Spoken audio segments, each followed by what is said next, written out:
Hello and welcome to the In Focus series section of Drishti IAS. I am Aisha Singh and in today's video we will be discussing about the Marburg virus disease which has recently seen its outbreak in some of the parts of Africa and the recent outbreak of it. So let us first understand the timeline of the video. First we will be looking at the news, then what is Marburg virus disease or MVD, then about its transmission, history, symptoms, treatment, and in the end a prelims MCQ. This topic is of relevance from General Studies paper 2 which is health. From exam perspective you should be able to know about the Marburg virus disease, its recent outbreak, and which is the animal or the birds which are responsible for its transmission or what is its agent. So let us see the news, and the news has been taken from the Explained the Hindu, and it says the Marburg virus and the recent outbreak caused by it. So what has happened recently is that in the Equatorial Guinea has confirmed its first ever outbreak of Marburg virus disease after at least 9 people died in the country and more than 20 people have been suspected of having the virus. So it is the Equatorial Guinea which has confirmed its first ever outbreak. And whenever I have always said that whenever it's about the first ever thing, then it becomes very special.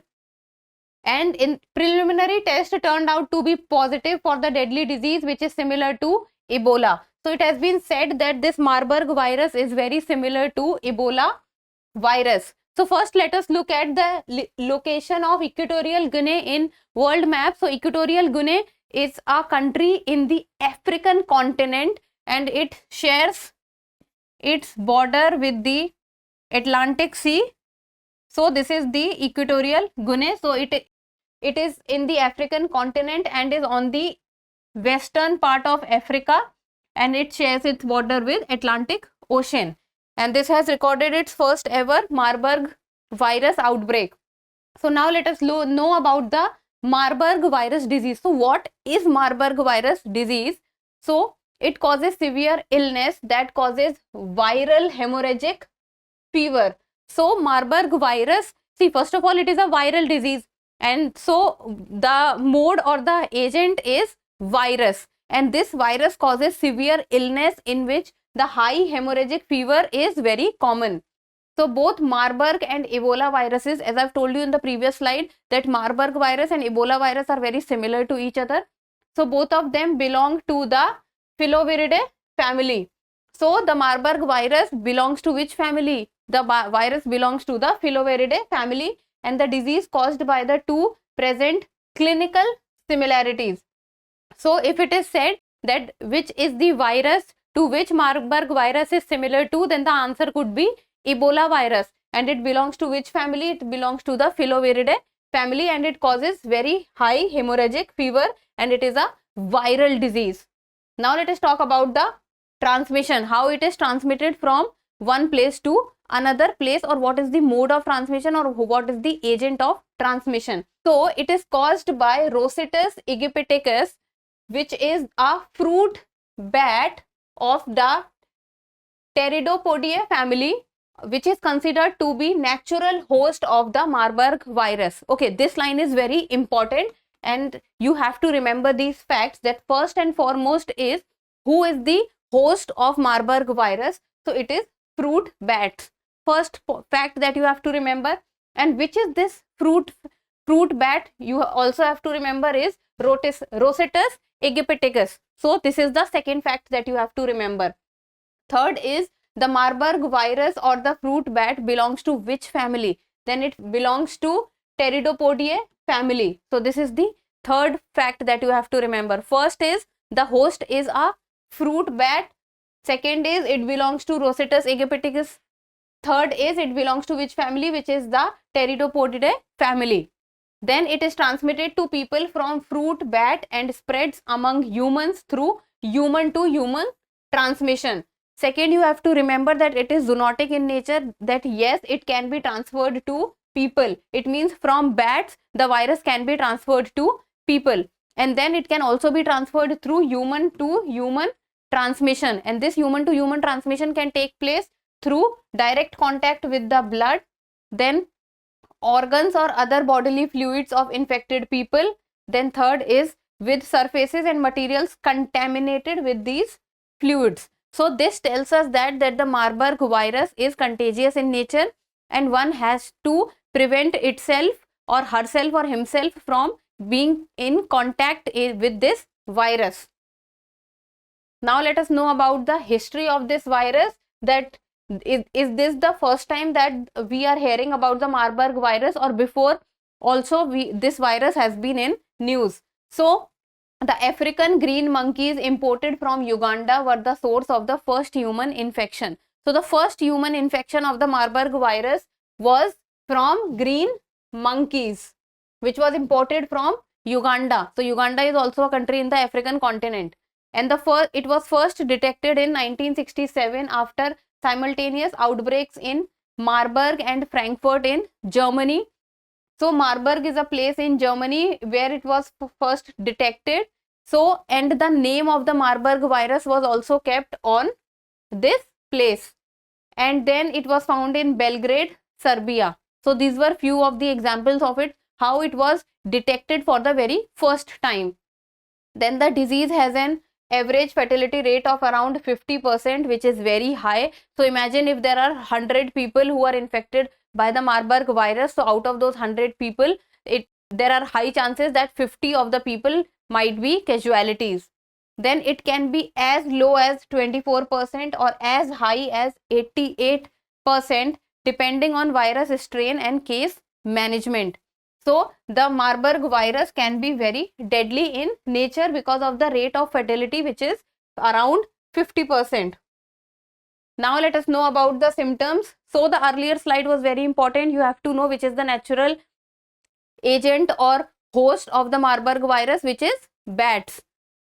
Then about the symptoms. So if anyone or any human catches the Marburg virus, what are the symptoms that the human would show that will tell us that yes, the person is suffering from the Marburg virus?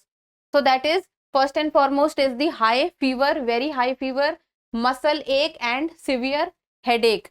And then after third day of the virus, then the patients report abdominal pain, vomiting, severe watery diarrhea and cramping. So it means slowly and gradually with each passing day, the virus becomes more and more deadly in nature.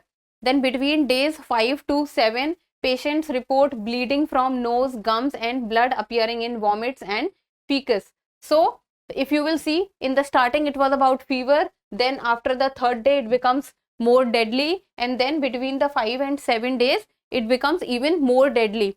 So it is the cycle of around, you would say, 20 days in which a person goes through a lot of pain and suffering, and then severe blood loss leads to death, often between 8 to 9 days after symptoms begin. So as in the previous slide also I've told you that the fatality rate is around 50%. So this becomes very deadly in nature, and symptoms also includes many things, which ranges from high fever, muscle ache, severe headache, then to abdominal pain, vomiting, bleeding from nose, gums. So these are few of the symptoms of the Marburg virus. Now let us talk about the treatment, that whether any kind of treatment, vaccine or medicine is there in the market which can prevent the person from suffering. Then difficulty to clinical distinguish MVD from diseases such as malaria, typhoid fever and other viral hemorrhagic fevers. So if the person is suffering from Marburg virus disease, then it is not that anyone would find it and will be able to distinguish between whether the person is suffering from malaria, typhoid fever or any other fever, or the person is suffering from MVD. So it becomes difficult to distinguish. Then till now no approved antiviral treatment or vaccine has been made for the MVD. So this becomes a very important point for you to know, that till now there is no approved antiviral treatment or vaccine for Marburg virus disease. But this can be managed with the supportive care, and according to the World Health Organization, they are saying that rehydration with oral or intravenous fluids and treatment of specific symptoms can help prevent death. So dehydration should not happen. A person should keep on taking fluid intake in the body, and with oral or intravenous fluids and treatment, death could be prevented. But till now, no vaccine has been made or no treatment has come up. Now let us talk about the previous Marburg virus disease outbreaks. So this says that the cases have been reported in Angola, the Democratic Republic of Congo, Kenya, South Africa and Uganda. So by knowing about these countries, you can very easily say that the Marburg virus disease is majorly and mainly has been in the continent of Africa. So the outbreak has majorly been in Africa, even though the first cases were reported in Serbia, Belgrade or Frankfurt, Germany, but majorly the outbreak has been seen in the continent of Africa. And few of the examples is Democratic Republic of Congo, Kenya, South Africa and Uganda. And in 2004 outbreak in Angola, MVD killed 90% of the 252 infected people. So this 2004 outbreak of MVD in Angola was very deadly in nature, as the fatality rate of 90% is extreme high. Then last July, there were 2 reported MVD deaths in Ghana. So this is also Africa. So majorly you can say that the outbreak have taken place in Africa in the last decade. So that's all for today. Thank you so much for watching. Till we meet next time, keep reading and keep writing.